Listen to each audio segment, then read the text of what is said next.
ये कहानी है एक इंसान की जिसने 400 से भी ज्यादा दिन तक दुनिया के सबसे बड़े और बेरहम समंदर पैसिफिक ओशन में जिंदगी और मौत की जंग लड़ी, वर्ल्ड रिकॉर्ड बनाया और 14 महीनों बाद वह जिंदा वापस भी आया। लेकिन आते ही ऐसा क्या हुआ कि उसको जेल जाना पड़ गया। जानते हैं इस वीडियो में पूरी कहानी।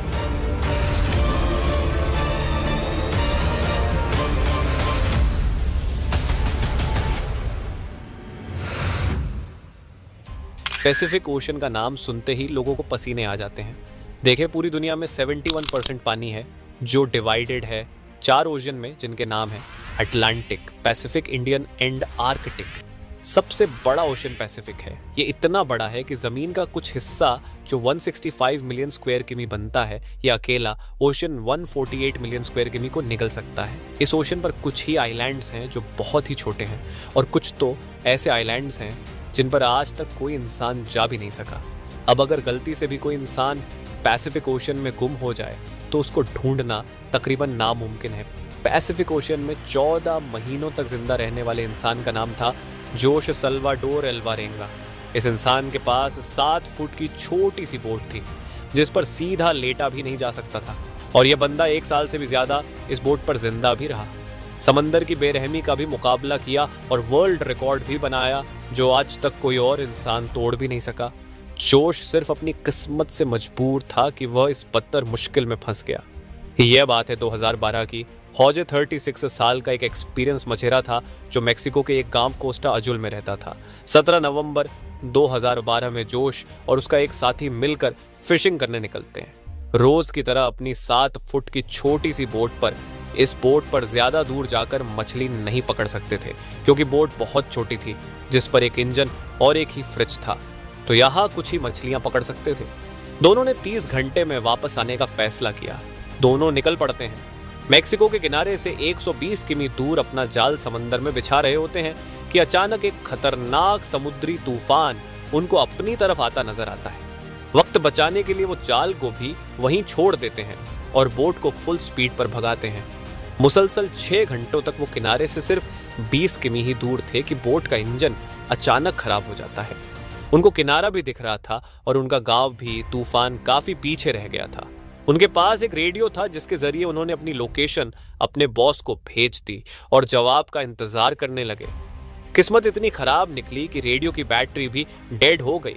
एक तरफ वो किनारे को देख रहे थे, दूसरी तरफ अपनी तरफ आते तूफान को जो इतनी शिद्दत से आ रहा था मानो इनको जिंदा ही निकल जाएगा।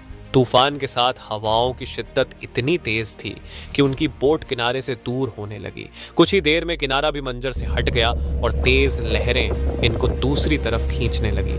इनके बॉस तक जब वो मैसेज पहुंचा तो बहुत देर हो चुकी थी। बॉस ने एक सर्च पार्टी भेजी इनको ढूंढने के लिए, लेकिन हर गुजरते लम्हे जोश की बोट दूर से दूर होती गई। तूफान की वजह से ये लोग ना तो कुछ देख पा रहे थे और ना कुछ समझ पा रहे थे कि अब वो किस जगह पर हैं और किनारा किस तरफ है। हैरानी की बात यह है कि सिर्फ 5 ही दिन में इनकी बोट किनारे से 450 किमी दूर पहुंच चुकी थी। छोटी बोट होने की वजह से इनको ढूंढ पाना और भी मुश्किल हो रहा था। ना इनके पास कोई फ्लेयर गन थी, ना इनके पास कोई ऐसी चीज थी आग लगाने के लिए ताकि यह धुएं से किसी को सिग्नल देकर बुला सके। दोनों एक दूसरे को देखकर मन ही मन में सोचने लगे कि शायद अब बचना मुश्किल है। 2 दिन पहले ही खाना भी खत्म हो चुका था। मछली पकड़ने के लिए भी उनके पास अब कोई साजो सामान नहीं था क्योंकि जाल वो पहले ही छोड़ के आ चुके थे। दोनों का भूख से बुरा हाल था कि अचानक एक पंछी उनकी बोट पर आकर बैठ जाता है। ये दोनों एक दूसरे की तरफ देखते हैं और एकदम से उस पंछी पर हमला कर देते हैं, लेकिन उसको पकड़ नहीं पाते। दोनों को पता था कि हो सकता है पंछी फिर आए। कुछ ही देर में एक और पंछी आता है। इस बार दोनों बहुत तरीके से उसको पकड़ने का प्लान करते हैं और आखिरकार वो कामयाब हो जाते हैं। और इस तरह दोनों अपनी भूख मिटाने के लिए बोट पर आने वाले परिंदों से अपना गुजारा करते हैं। समंदर का खारा पानी पीने से इंसान की मौत हो सकती है, इस वजह से उन्होंने बारिश के पानी को प्लास्टिक की बोतल में स्टोर करना शुरू कर दिया जिसको पीकर वो जिंदा रहते थे। लेकिन जब बारिश ना पड़ती तब वो प्यास बुझाने के लिए मछलियों और टर्टल्स का खून पीते थे, लेकिन वो भी तब जब वो उनको पकड़ने में कामयाब हो जाते थे। दिन गुजरते गए, और फिर महीने ये दोनों जिस मेंटल टॉर्चर से गुजर रहे थे वो इमेजिन करना भी हमारे लिए बहुत मुश्किल है। आखिरकार जोश का साथी ये टॉर्चर बर्दाश्त ना कर सका और 4 महीनों के बाद उसने सुसाइड कमिट कर लिया। और अब बोट पर सिर्फ जोश अकेला था और उसके चारों तरफ पानी ही पानी था, जिसको देखकर उसको जिंदगी की कोई उम्मीद बाकी नहीं नजर आ रही थी।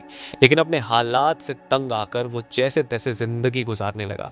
मैप्स में देखा जाए तो एक अंदाजे के मुताबिक हौजे पैसिफिक ओशन के इस हिस्से में मौजूद था, जिसको दुनिया का खामोश तरीन हिस्सा माना जाता है, क्योंकि यहाँ से सिर्फ कार्गो शिप्स ही गुजरती है।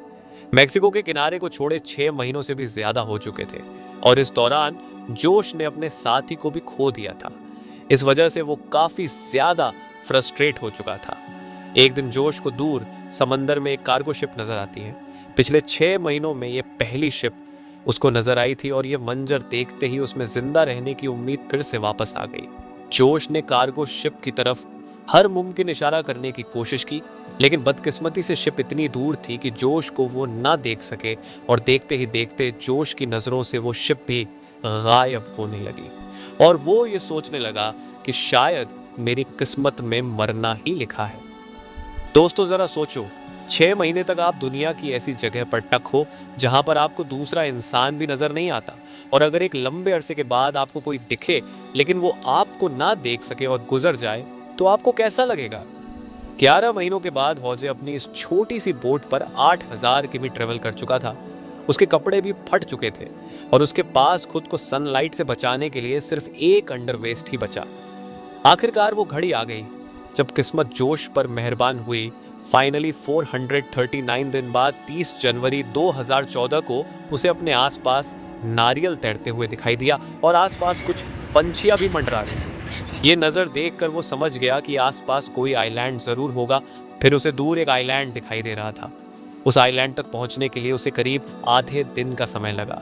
जैसे ही बोट उस आइलैंड के करीब पहुंचा, वो बोट से जंप करके आइलैंड की ओर तैरने लगा और फाइनली महीनों गुजारने के बाद वो एक ठोस जमीन में पहुंच गया।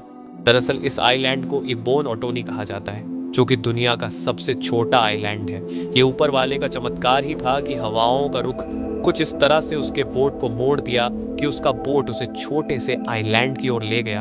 अगर वह गलती से इस आइलैंड तक नहीं पहुंच पाता या फिर थोड़ी सी हवाओं का रुख इधर से उधर होता तो वो आइलैंड तक कभी पहुंच ही नहीं पाता, और फिर अगर वह जिंदा बच पाता तो शायद 5000 किलोमीटर दूर फिलीपींस के टापू को ही देख पाता। पर जोश की किस्मत अच्छी थी कि वो इबोन ओटोनी आइलैंड पर पहुंच गया। यह उसके लिए एक वरदान साबित हुआ, मानो मौत के मुंह से निकलकर उसे नई जिंदगी मिल गई हो। थोड़े बहुत एरिया का जायजा लेने के बाद उसे एक घर दिखाई दिया। कुछ देर बाद उस घर से एक इंसान निकल के आया। करीब 14 महीने तक समुद्र में गुजारने के बाद वो पहली बार किसी जिंदा इंसान को देख रहा था। ये देखकर उसके आंखों में आंसू आ गए। उसकी कहानी जानने के कुछ ही देर बाद वहां पर लोकल पुलिस पहुंच गई। जोश अपनी पूरी जर्नी पुलिस वालों को बताया, लेकिन उसके बातों पर यकीन करने वाला कोई नहीं था। भला 438 दिनों तक कैसे कोई एक छोटे से बोट में जिंदा रह पाता, वह भी बिना खाए पिए एक लाश को देखते हुए, जो उसने अपनी बातों को साबित करने के लिए अपने बॉस को कॉल किया, जो उसे मछली पकड़ने के लिए भेजा करता था। उसके बॉस ने भी ये पुष्टि कर दी कि हाँ, जोश मेरे लिए कम करता था और 1 साल पहले वो समुद्र में खो गया था। अब क्योंकि वो किसी और कंट्री में पहुंच चुका था, वो भी बिना वीजा के, इसीलिए कुछ दिनों के कानूनी कार्यवाही करने के बाद उसे वापस मेक्सिको भेज दिया गया। लेकिन यह जर्नी अभी खत्म नहीं हुई थी। जो उसके मित्र, जिनकी आधे रास्ते में ही मौत हो चुकी थी, उनके घर वालों ने जोश के नाम पर केस कर दिया, ये कहते हुए कि जोश ने अपने दोस्त को मार के ही खा लिया होगा। कुछ दिनों के कानूनी दावपेच के बाद जोश को छोड़ दिया गया। उसके कुछ दिन बाद उन्होंने एक बुक 438 डेज पब्लिक किया, जिसमें उन्होंने अपने पूरी कहानी को लिखा था। जाने अनजाने में अपनी जिंदगी को बचाते बचाते उन्होंने एक ऐसा वर्ल्ड रिकॉर्ड बना दिया जिसे तोड़ने की हिम्मत भी कोई नहीं करना चाहेगा। जोश की कहानी हमें इस तरह प्रेरित करती है कि जिंदगी में चाहे कितनी भी मुश्किलें आ जाएं, हर मुश्किलों का समाधान जरूर होता है। वीडियो एंड तक देखने के लिए शुक्रिया। मिलते हैं अगले वीडियो के साथ।